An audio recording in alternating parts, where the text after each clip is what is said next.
Halo Smart Viewers, Halo Smart balik lagi Viewers. bersama aku Rianda. Dan aku Patricia di acara PSBB Perbincangan Singkat bareng Broadcaster. Nah, dalam episode kali ini kita bakal ngebahas tentang Ade as a journalist nih Smart Viewers. Bener banget nih Rianda, dan pada episode kali ini kita juga akan mengundang narasumber yang beberapa waktu lalu videonya sempat viral di sosial media di Smart Viewers. Betul banget nih. Nah, mungkin beberapa dari Smart Viewers di sini ada yang belum tahu dan nonton video yang sempat viral waktu itu nih. So, buat yang penasaran sama videonya, langsung aja kita kasih unjuk video yang viral waktu itu. Check it out. Seperti apa suasana liburan di tempat Anda saat ini? Ini mana gue nggak telepon anjir. Baik pemirsa, saat ini kami kembali lagi menghubungi untuk... Nah, seperti yang Smart Viewers lihat di video tadi, video ini viral karena gangguan sinyal yang dialami oleh tim liputan sehingga Kak Bayu mengatakan kata-kata yang di luar skrip. Hal tersebut pastinya dapat menyebabkan sesuatu hal yang sangat fatal. Nah, betul banget nih. Kalian penasaran gak sih sama apa yang sebenarnya terjadi?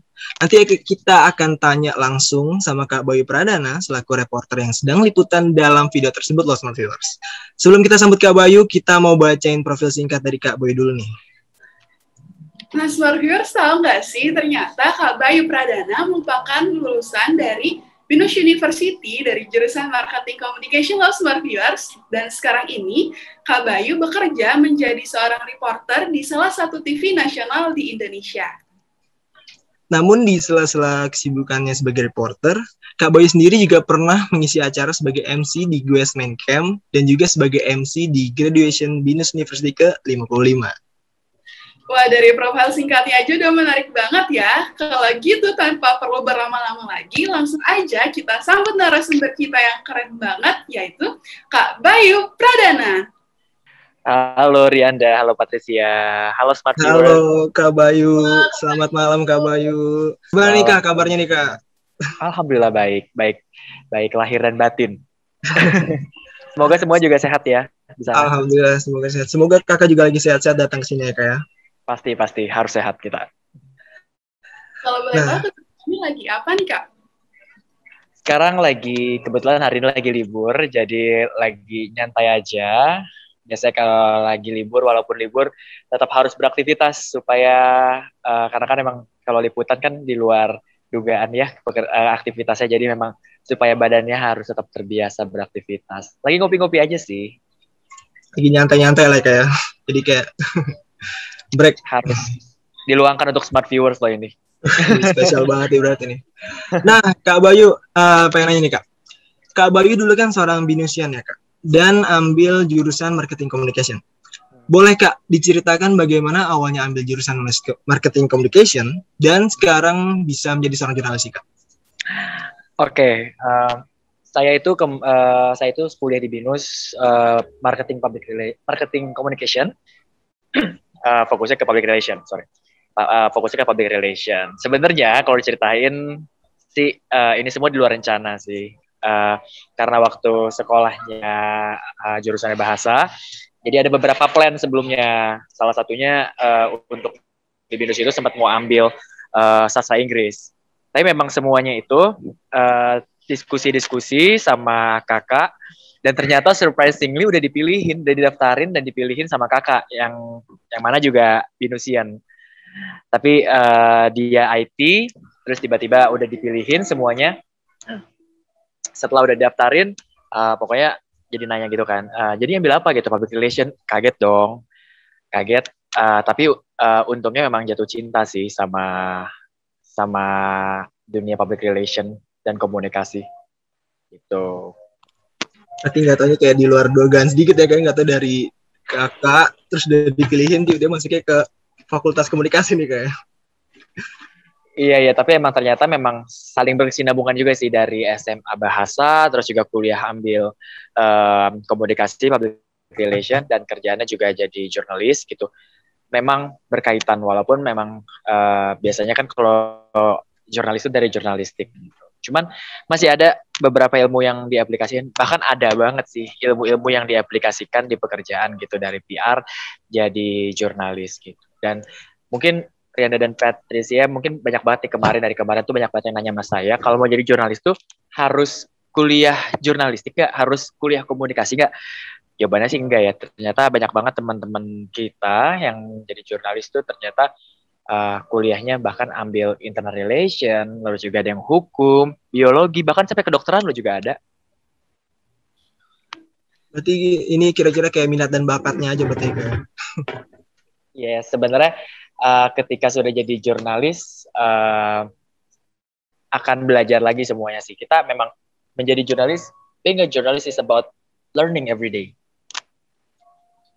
Berarti untuk menjadi seorang jurnalis itu juga kemauan dari kakak sendiri ya kak, walaupun dari kakak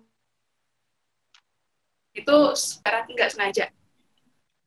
Yes, sebenarnya kenapa akhirnya jadi jurnalis juga ada keinginan papa mama dulu. Tapi bukan jadi jurnalis, spesifiknya pengen jadi presenter katanya. Karena waktu itu mereka mau saya lanjutin papa jadi polisi, cuman emang gak minat sama sekali karena dulu ngeliat pekerjaan papa kayak gitu. Akhirnya mereka bilang, ya udah kalau gak mau jadi polisi jadi presenter aja, kerja di TV aja kata dia gitu. Kayak oh ya udah deh gitu kan. Tapi memang ternyata dibukakan pintunya gitu loh satu-satu. Salah satunya adalah dipercaya jadi MC graduation BINUS waktu itu. That was my first experience to speak in front of so many people. Mungkin ada ribuan ya di JCC dalam satu sesi graduation gitu. Nah, dari situ akhirnya kayak, oh kayaknya kok dibukain gitu jalannya untuk ke dunia itu gitu. Akhirnya udah coba dan gak langsung dapet sebenarnya. Lulus 2015, itu baru jadi jurnalis itu 2017 gitu. Setelah perjalanannya 2 tahun, akhirnya jadi jurnalis dan I love this job akhirnya. Berarti untuk perjalanan kakak menjadi seorang jurnalis cukup panjang juga ya kak? Iya, dan nggak mudah sih. Awalnya emang coba untuk casting langsung ke studio untuk jadi presenter ke berbagai TV gitu kan. Terus juga memang tidak memberikan yang terbaik saat itu karena memang masih modal nekat dan modal skill public speaking yang dipunya aja gitu kan.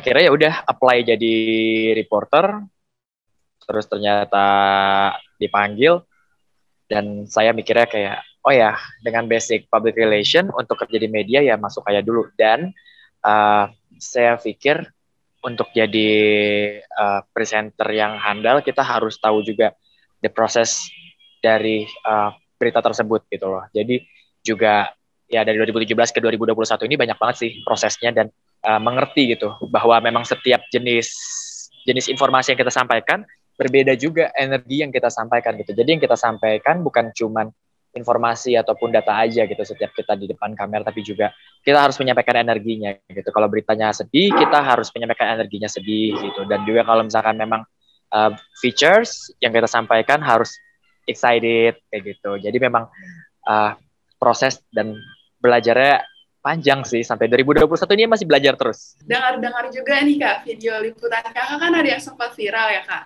Boleh dong kak diceritain nih bagaimana awalnya Kak Bayu bisa miskom dengan kameramen dan news anchor yang ada di studio. Jadi memang kemarin itu kan tadi saya bilang sampai sekarang masih belajar. Termasuk yang kemarin itu adalah pembelajaran baru lagi gitu loh. Jadi what has happened actually adalah lebih complicated sebenarnya sih Patricia dan juga Rianda. Memang saya sempat akhirnya klarifikasi atau ngasih tahu teman-teman apa yang terjadi sebenarnya waktu itu di IG story saya. Cuman sebenarnya yang terjadi itu lebih complicated.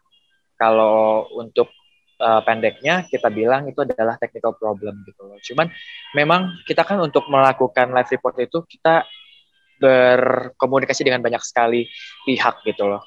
Kita di lapangan berkomunikasi dengan camera person, terus juga ada orang di control room, terus juga yang di studio, produser, executive producer, banyak banget, sebanyak itu gitu. Jadi yang namanya miscommunication udah pasti itu hal yang wajar. Sebenarnya ini bukan hal pertama yang terjadi gitu loh selama saya jadi jurnalis. untuk delay, terus juga beberapa kesalahan, contohnya di layar tapi kita diem aja akhirnya di drop gitu. Itu sebenarnya itu semua udah pernah terjadi. Cuman memang yang kemarin terjadi itu memang kebetulan ada hiburannya mungkin ya, kalau kata netizen, dan juga ya akhirnya viral dan begitu besar sih. Tapi tetap ini bukan excuse sebenarnya, Patricia dan juga Rianda dan juga smart viewers. Walaupun memang ada hal positif dan juga alhamdulillahnya banyak yang melihat hal positif tersebut, cuman saya tetap bilang it's not an excuse gitu. Pekerjaan kita di layar itu punya tanggung jawab besar sama penonton gitu loh. Salah satunya adalah kita harus punya konten yang mendidik, bisa ditanggungjawabkan gitu. Jadi memang kemarin itu setelah terjadi memang sempat kepikirannya itu karena ada responsibility yang kita punya gitu, yang kita harus terus pikul supaya penonton juga bisa membawa pulang informasi dan juga ya gak ada kesalahan gitu. Jadi walaupun memang itu hal yang terjadi, bukan hanya jurnalis muda tapi juga jurnalis-jurnalis senior pasti punya pengalaman seperti itu gitu. Cuman memang bukan excuse. Salah satu pekerjaan kita adalah memastikan show-nya itu nggak ada kesalahan gitu. Jadi it's okay, itu terjadi.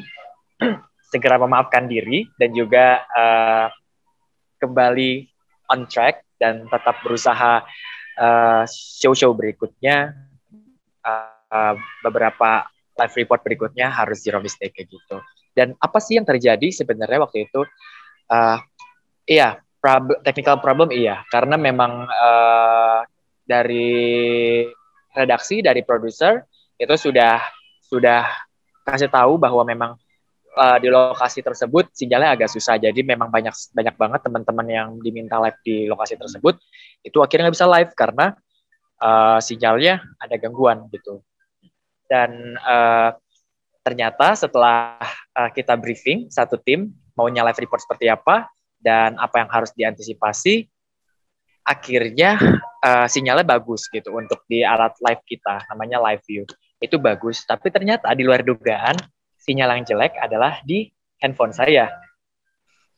Yang mana katanya mereka sudah telepon saya, tapi nggak ada telepon masuk gitu. Kalau dilihat di video tersebut, saya sempat ngeliat ke handphone beberapa kali. Nah itu saya mengecek kenapa belum ada telepon untuk koordinasi, untuk hybrid ke kuping, tapi notif lain ada gitu, notification dari aplikasi lain ada gitu.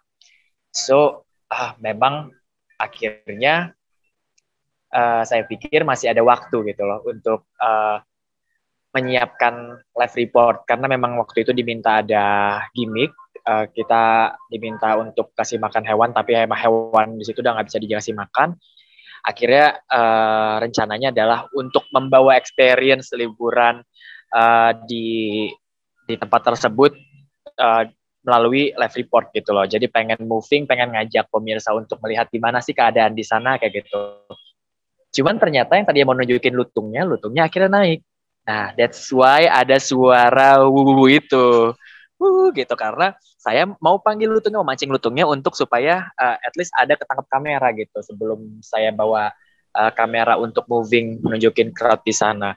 Dan ketika mencoba mancing lutung tersebut, ketika wuwu tersebut tiba-tiba kameramen bilang, "Bayu ayo standby" gitu.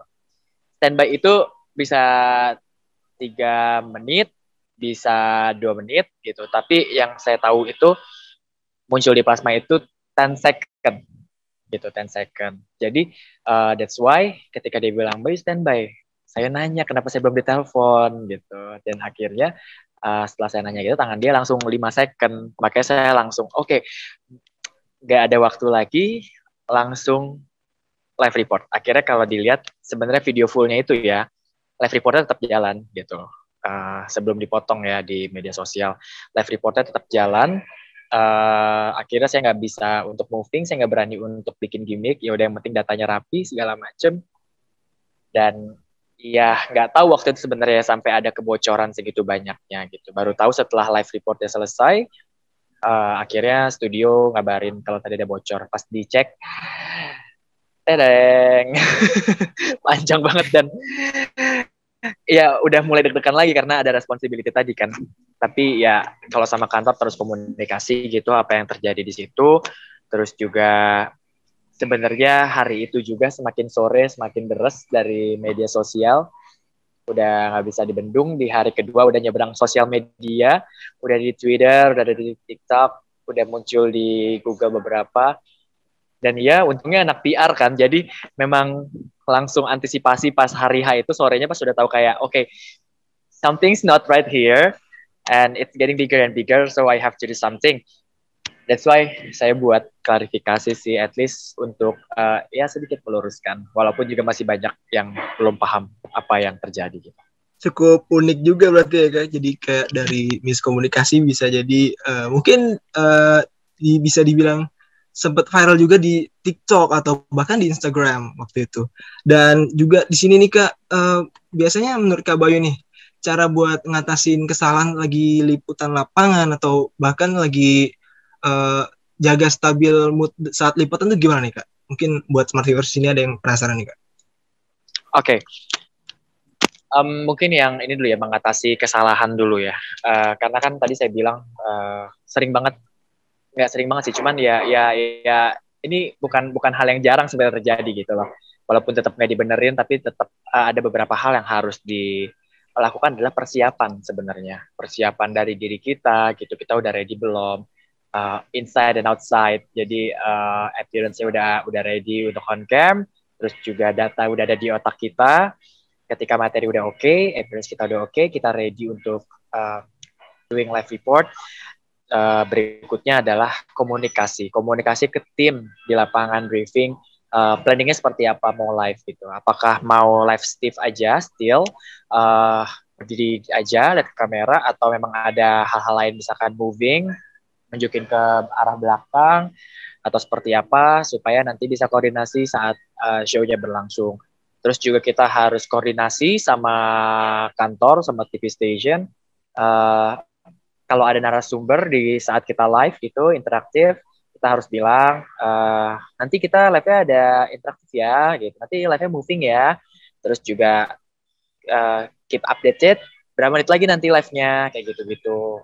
Jadi kalau bisa memang komunikasi terus sama semua pihak gitu, sama produser. Oke, nanti di studio siapa? Nanti ya dan lain-lainnya dah. Pokoknya memang komunikasi dan koordinasi adalah hal yang sangat penting sih. Dan ya that's why saya sangat menunggu telepon saat itu, karena memang ketika kameramen dan juga kita stand up di telepon, otomatis itu akan memperkecil resiko untuk terjadi kesalahan sih di layar kayak gitu. Cuman memang beberapa hal juga kadang sulit kita atasi. Contohnya adalah kita harus dealing sama medan, sinyal, semisalnya freeze gitu, tapi udah terlanjur naik, itu udah susah. Biasanya memang dari studio atau control room itu memutuskan untuk cut kita dan move ke topik lain. Terus juga seperti kemarin juga termasuk itu adalah faktornya adalah alam belum merestui, termasuk lutungnya yang akhirnya membuat semua ini terjadi. Terus juga ya memang beberapa hal itu sulit untuk diantisipasi. That's why saya bilang ini bukan hal yang jarang terjadi, tapi tetap kita usahain gitu. Apa yang kita bisa lakukan, kita lakukan. Tapi kalau ya memang sudah kehendaknya terjadi kesalahan, ya bisa apa gitu. Kita bisa klarifikasi. Kayak gitu. Terus juga tadi Riana nanya mood kayak gimana gitu. Memang mood adalah hal yang sangat penting sebenarnya kalau kita ke lapangan gitu. In any kind of jobs ya, Riana, Patricia, dan Smart Viewers. Dari dulu MC juga mood sangat penting, karena again yang kita bawakan bukan hanya materi dan juga data, tapi juga energi yang kita bawain ke audiens. Gimana cara supaya audiens bisa mengikuti acaranya adalah kita membawa energi tersebut gitu loh. Gak mungkin kalau kita minta tepuk tangan, marilah kita berikan tepuk tangan yang meriah, kan gak mungkin. Mereka yang ada sedih gitu, harus tetap semarak gitu. Marilah kita berikan tepuk tangan yang meriah, harus gitu kan. Nah, MC, terus juga announcer, presenter, reporter, semua yang jobnya ngomong adalah penting banget ngatur energi gitu. Biasanya yang saya lakukan itu memang selain research adalah membayangkan situasi seperti apa. Nanti setelah di lapangan bisa dibandingkan lagi, oh seperti ini ternyata situasinya gitu loh. dan membayangkan di posisi narasumber, di posisi topiknya gitu kan. Kalau memang berduka kita harus ada di posisi mereka, jadi juga audiens bisa merasakan gitu loh seperti apa dukanya. Terus juga kalau misalkan liburan kita harus ngerasain excitement-nya gitu loh. Dan kalau saya sih dengerin lagu biasanya, lagu yang berkaitan sama liputannya. Jadi di mobil biasanya nyetel lagu yang berkaitan sama liputannya gitu.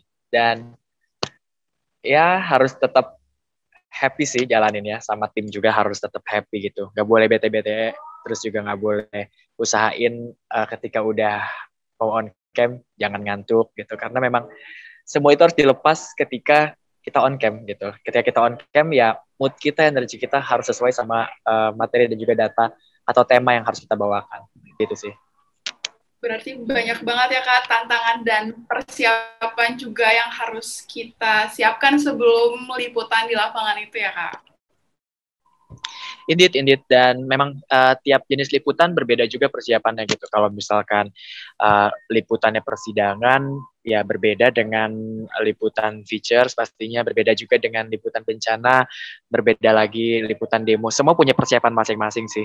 Kan tadi kita juga udah mendengar nih ya Kak cerita dari Kak Bayu selama menjadi jurnalis. Nah dari Kak Bayu sendiri nih, ada nggak sih Kak harapan untuk reporter di luar sana dan untuk smart viewers mungkin yang ingin menjadi seorang reporter? Apa ya, kebetulan saya memang berteman dengan banyak jurnalis antar TV yang lain gitu, karena memang ini bisa membantu kita juga saat peliputan gitu, walaupun nanti endingnya kita punya sudut pandang yang berbeda sesuai dengan arahan produser masing-masing juga kan. Tapi kalau liputan bencana itu saya sering banget bikin grup sama teman-teman reporter lain, gunanya selain untuk bertukar informasi juga untuk bertahan hidup sebenarnya. Di sana ada makan di mana, ada minum di mana gitu, untuk kepentingan pribadi kita juga di lapangan gitu loh. Harapannya kalau untuk teman-teman sih supaya bisa menjadi jurnalis yang bisa membawa bangsa ini lebih besar lagi ya.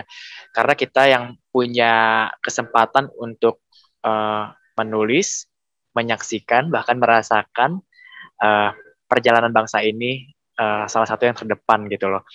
Dan ya hopefully apa yang kita lakukan itu bisa membuat bangsa lebih cerdas lagi nanti ke depannya, bisa lebih melek informasi. Dan walaupun memang banyak banget media sosial dengan informasi-informasinya, tapi juga kita yang bekerja di televisi juga harapannya bisa tetap menjadi salah satu media untuk memvalidasi informasi, untuk mengkonfirmasi informasi gitu loh. Jadi ya untuk teman-teman, let's fight together. Kalau untuk teman-teman di luar sana yang mau jadi jurnalis, nggak perlu ngebatasin diri sebenarnya ketika sudah mungkin ada pendidikannya nggak jurnalistik, karena again kan nggak harus jurnalistik ya. Yang penting kalian harus punya curiosity yang ditambah lagi sedikit, terus juga berani untuk mengalahkan rasa takut, karena saya sebenarnya takut mayat tapi harus jadi jurnalis. Ada aja deh caranya untuk mengalahkan rasa takut. Dan nggak manja, karena walaupun kadang-kadang orang bilangnya enak kerja di TV ya, bisa tampil di depan kamera berapa menit aja. Percayalah, prosesnya lebih panjang dari 3 menit tersebut. Kita juga harus mengalahkan sinar matahari, hujan, tapi juga kita tetap harus tampil prima di depan layar gitu loh. Dan kadang-kadang tempatnya juga bukan gedung, kadang jalan raya, terus juga bencana gitu. Yang penting mau belajar dan gak manja gitu loh. Jadi untuk teman-teman, coba kalau memang mau jadi jurnalis, ya coba latihan untuk bisa bicara juga di depan. Dan ya tetap belajar dan mau mencoba gitu sih. Wah, menarik banget ya sharing-sharing dengan Kak Bayu. Kita jadi bisa belajar banget nih Smart Viewers. Nah, setelah ini kita akan masuk ke segmen KKN, Kepo-Kepoin Narasumber. Jangan kemana-mana, stay tune di PSBB, perbincangan singkat bareng broadcaster.